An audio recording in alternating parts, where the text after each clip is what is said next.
Hey, what's up guys, my name is Anshul and today in this video let us compare this Google Pixel 9 Pro XL with this iPhone 16 Pro Max because I have been testing both of these devices from quite some time now, and even though that I feel like that this Google Pixel 9 Pro XL is a bit more of a fun device in comparison to this boring iPhone 16 Pro Max, but let us conclude in this video that which one of these devices is really a better one, and let us compare them in the terms of the design, the hardware, the battery, the cameras, and the AI performance.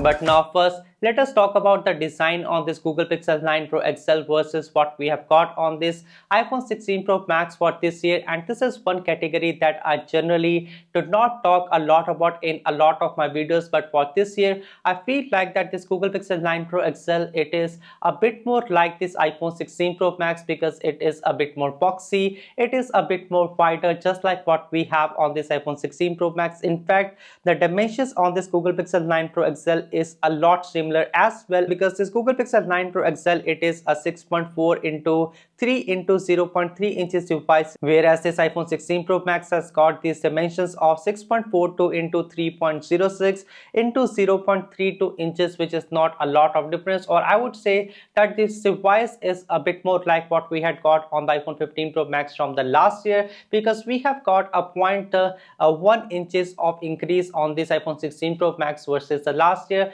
which does show you a little bit of difference between the dimensions of both of these devices. But if we talk about the weight, this iPhone 16 Pro Max is actually a heavier device at 227 grams versus 221 grams on this Google Pixel 9 Pro XL. So yes, the weight difference is not a lot between both of these devices, but if it matters, the Google Pixel 9 Pro XL is a bit more on the lighter side. But if we talk about the general design on this Google Pixel 9 Pro XL, yes, it does retain the horizontal camera part from the last years of the Google Pixel 8, and it does look a bit more better in my opinion for this year, even though that it is a bit more isolated in the middle for this years of this Google Pixel 9 Pro XL. And also I like this design more than what we have on this iPhone 16 Pro Max, because maybe the design on these iPhones are really the ones that have been carried forward from the longest time, and I am just done with this triple camera sensor on the top left side of the smartphone. But if we talk about the button placements on this iPhone 16 Pro Max versus the Google Pixel 9 Pro XL,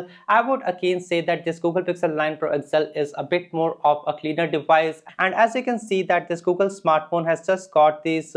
volume rocker buttons on one side along with this power button, and the other side of this frame has just nothing, and that is something that I just believe is a more cleaner look in my opinion versus what we have got on this iPhone 16 Pro Max. Because as you can see that we have got this action button along with a volume control button on one side of this iPhone, and on the other side we have got this power button along with this all new camera control button on this iPhone 16 Pro Max, which is one of the only design element changes that I can see so far on this device, except for being a slightly larger device from the last year. But now let us talk about the hardware changes, and let us start with the display on both of these devices. Now, as for the display on the Google Pixel 9 Pro XL is a 6.8 inches display. Again, it is an LTPO display, and on the iPhone 16 Pro Max we have got a more border to border 6.9 inches display, again an LTPO technology as well. But now for this year, this Google Pixel 9 Pro XL, it has got a 3000 nits of peak brightness versus a 2000 nits of peak brightness on this iPhone 16 Pro Max. And yes, it does make a lot of difference when you are using both of these devices in the outdoors. And yet again, I would say that the Google Pixel 9 Pro XL has got a better display with a better color accuracy, and also the pixel per inches are more on this Google Pixel 9 Pro XL at 486 ppi versus 460 on this iPhone 16 Pro Max. Not that it matters a lot, but if you just wanted to know, just because of a larger size on this iPhone 16 Pro Max, the Google Pixel 9 Pro XL is a tad bit more sharper in my opinion, but not something that you would be able to see from your naked eyes. But yet again, this iPhone 16 Pro Max has got lesser bezels in comparison to this Google Pixel 9 Pro XL, and also the display on these new iPhones, they can go as dim as 1 nit.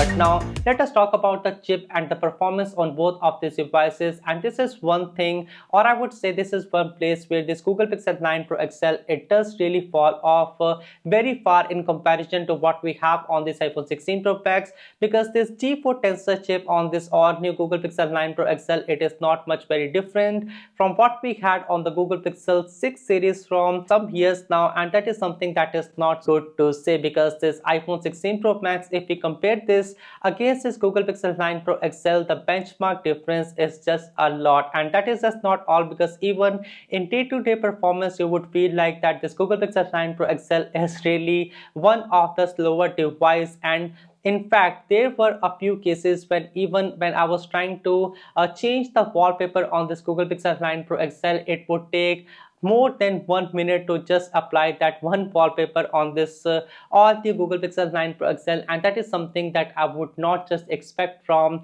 a device that is a 2024 flagship. But that does not mean that iPhone 16 Pro Max is a better device, because in my usage of this device, I have been seeing a lot of bugs, and that is new for the iPhones in my opinion. And I have been seeing a lot of stutters, a lot of freezes, and even the frame rates on this device is not something that is constant for most of the times, because I most of the times do not see that the screen is refreshing more than, I would say, 60 hertz or maybe 70 hertz. But that is something that is not a problem with this Google Pixel 9 Pro XL, because it does feel a bit more smooth in my opinion in day-to-day usage. And also one thing about this G4 Tensor chip is that when I was doing testing on this Google Pixel 9 Pro XL in the 3D benchmark, I just found out that the performance was a bit more sustained in comparison to what we had from the past year from this device. But to start with, the performance on this device is really low, and even with not so sustained performance on this iPhone 16 Pro Max, it is again a better device, and it just benchmarks more than this Google Pixel 9 Pro XL. But one more thing that I noticed in my test was that the storage on this Google Pixel 9 Pro XL is something that is its weakest part, because the read and write speeds of this thing is just like what you would expect from maybe a 2020 flagship or even worse, because again the read and write speeds even with a larger storage variant on this device is just very bad in my opinion. And it does not even look like a software bug to me, just like what we have been dealing on this iPhone 16 Pro Max, a lot of software bugs on that device. In fact, the iPhone 16 Pro Max sometimes goes so crazy that I'm not even able to connect to my Wi-Fi connection, or sometimes I'm just not even able to airdrop or to AirPlay on my TV or something. And that is again something, one of the bugs that I have been experiencing out of this iPhone 16 Pro Max. So none of these devices are the ones that are the perfect ones, but the A18 Pro Bionic chip is something that is a much more promising on these iPhones versus what we have on this Google Pixel 9 Pro XL.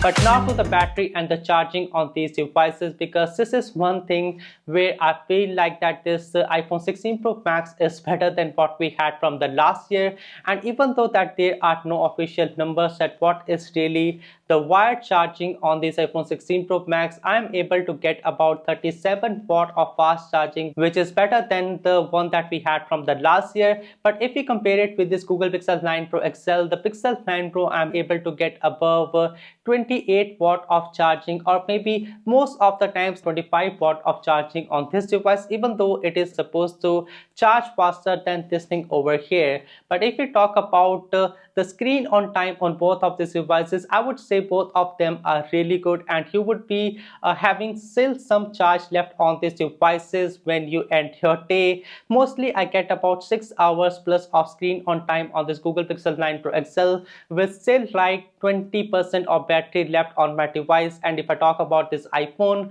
I just get about 7 plus hours of battery life, with again 20 to 30% of battery life that is still left on this device by the end of this day. So yes, something that had been amazing on both of these devices. But again, the iPhone 16 Pro Max has just got a bit more edge in my opinion.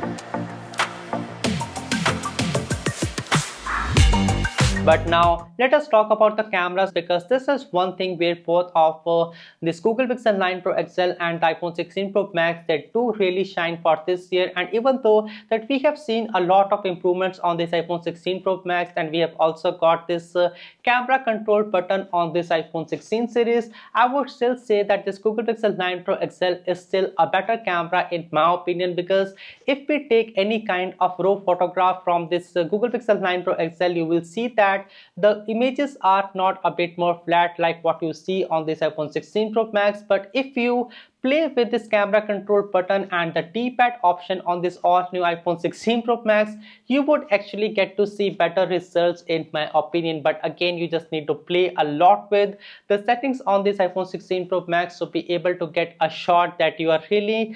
seeing with your naked eyes, and it just does not blow out anything in the images. But also I noticed that if you just again change the D-pad settings along with making the EV settings to -1, you would get better results from this iPhone 16 Pro Max. But in the regular situations, I saw a few different things on this iPhone 16 Pro Max that I just did not like. For example, as you can see in this image that I took, and look at the part of the hallway, you can see that it is taken in the daylight condition, but the photograph is just washed out. But the same photograph on this Google Pixel 9 Pro XL is actually a better one. But if you change the settings on the D-pad and change the EV settings on this iPhone 16 Pro Max, the same photograph would be a bit more better in my opinion. But again, you just need to know how to macro control this all new iPhone to be able to get a better shot. But this is not a camera that is meant for everyone, because it is a hard camera setup to use in my opinion. But on this Google Pixel 9 Pro XL,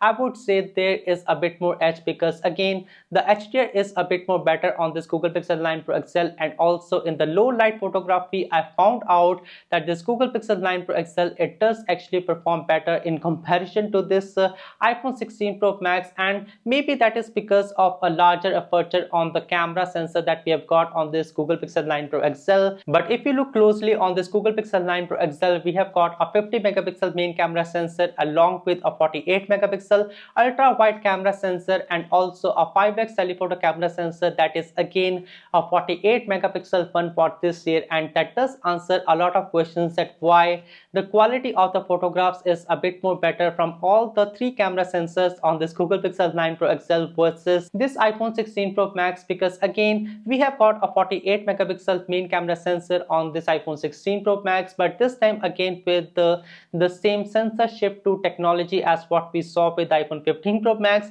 But the secondary camera sensor is a 48 megapixel ultra wide camera, and the third camera sensor is a 12 megapixel 5x telephoto camera sensor on this iPhone 16 Pro Max. But again, the difference is not a lot, but the major difference that you would get to see is really in the telephoto camera sensor, because in my test results, when you just zoom in a lot into the images using this 5x telephoto camera sensor, you would see better results on this Google Pixel 9 Pro XL. But also in the daylight conditions, you would see that the highlights and the shadows are much more better retained on this Google Pixel 9 Pro XL versus this iPhone 16 Pro Max. So something that I'm just saying, but something that does make a lot of difference to a lot of people. But also where Apple shines is really in the terms of this 4K 120 FPS regular mode and the cinematic mode, along with the cinematic slow motion at 4K 120 FPS that is new for the iPhones for this year. And even though that this Google Pixel 9 Pro XL, it can do something like 4K at 60 FPS,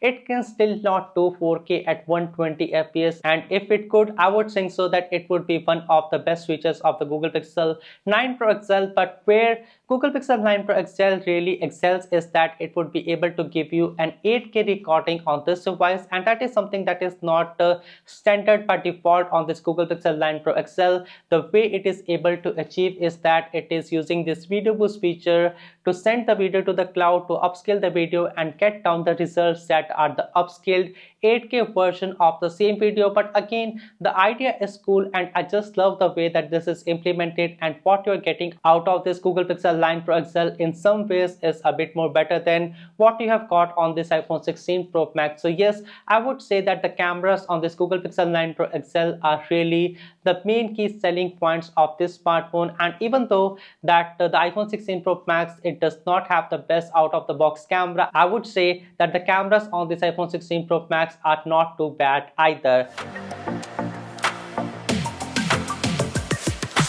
But let us talk about the ASF on this iPhone 16 Pro Max versus this Google Pixel 9 Pro XL, because after 2 months of the release date of this iPhone 16 Pro Max, we have got some tools like the writing tools or the new updated Siri that still, in my opinion, is not the best one. But now Siri can really seep into your iMessages or maybe the photos, and you can just make it do a few different things. That is something that you were already able to do with the Google devices, with the Google Gemini, the Gemini Advanced, or even the Google Assistants. But yet again, something that is available on these new iPhones, or the new call recording feature that is finally available on this iOS 18.1 update. Whenever you are taking a call, you will see this icon on the top of this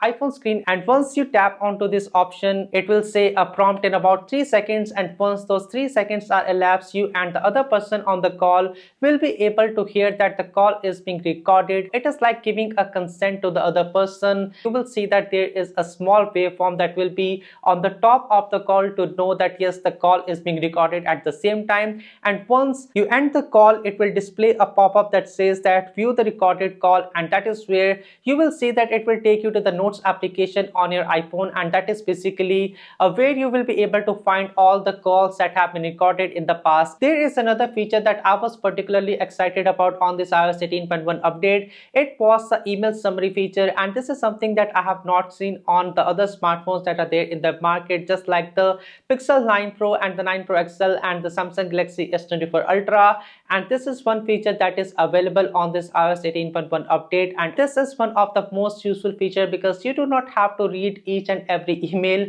and you will just get a summary of the emails into the mail application. For sure, it is not a lot of context, but whatever it can fit in the 2 lines, it will be able to do so. But one another thing that I just liked about this new updates on this email application is the smart reply, and this is basically, as it says, it allows you to create a smart reply to the emails that are already there in your inbox. But one another feature is the summarize notification feature and the reduce interruption feature. It helps you to condense the information that is most important to you. The notifications are summarized, but also the notifications that are the similar ones from maybe say the Gmail application or maybe from Amazon, they will be stacked up in the same tile as what you see in the notifications on this iOS 18.1 update. But also this reduce interruptions focus mode on this iOS 18.1 update, it will show you only those notifications that are the ones that are the prioritized ones, and the other ones, they will just be muted. And now the last thing is this clean up tool. It allows you to edit the images and remove the things in the background, but just like what you can do on the Google Pixel 9 series, you would not be able to reimagine the scenes, and you would not be able to add some of the objects to the same scene. So yes, something that is available as a very regular cleanup tool rather than being a magic editor or something as what we see on the Google Pixel devices. Again, I would think so that the Google Pixel 9 Pro XL, it does has quite a lot of edge, because I think so that Apple is really behind in this race of this AI war, and Google is already doing some of the stuff from the past few years, starting with the Google Pixel, I would say the 6 series mostly. But again, we have got some crazy AI features on this Google Pixel 9 Pro XL, just like now you can use Gemini to be able to summarize a YouTube video. That is something that is insane. But also you have got features like this add me feature in the camera to add another person to the image frame after the image has been taken out, that is the original shot. But also the Pixel Studio feature now allows you to generate a new image from a text prompt and adding the text and the emojis later to that image. And also we have got this reimagine as feature that allows you to reimagine the image that is already taken, or the new weather application that gives you an AI generated weather summary, or the zoom enhance feature that allows you to enhance the zoomed image or got this video boost feature that allows you to upscale a video to 8K, or again this pixel screenshot feature that indexes the photographs and add links to the search so that you can open the links later whenever you want to. So you got the point that this Google Pixel 9 Pro XL, it has got a lot of AI features, and in fact it has got some of the most confusing AI platform in the market, because not only we have got this all new Gemini AI on this Google Pixel 9 Pro XL, but also we have got the Gemini AI Advanced, and also we have got the Google Assistant that works alongside of everything on this device. So something that might not be the most polished experience in my opinion, but again at the same time these AI features are something that does make this Google Pixel 9 Pro XL a bit more exciting and a fun device to use in my experience versus this iPhone 16 Pro Max, that even with this faster processor, better battery, more edge-to-edge screen, it just lacks this fun factor of this Google Pixel 9 Pro XL. And that was really the main point of this video, that even though that this iPhone 16 Pro Max has got everything that is better than this Google Pixel 9 Pro XL, but just because of a lot of fun that you can get with this Google Pixel 9 Pro XL, I think so that it is a better device in my experience. And that was all that I wanted to share in this video. My name is Anshul. Thanks for watching, and I will see you guys in the next one. Peace.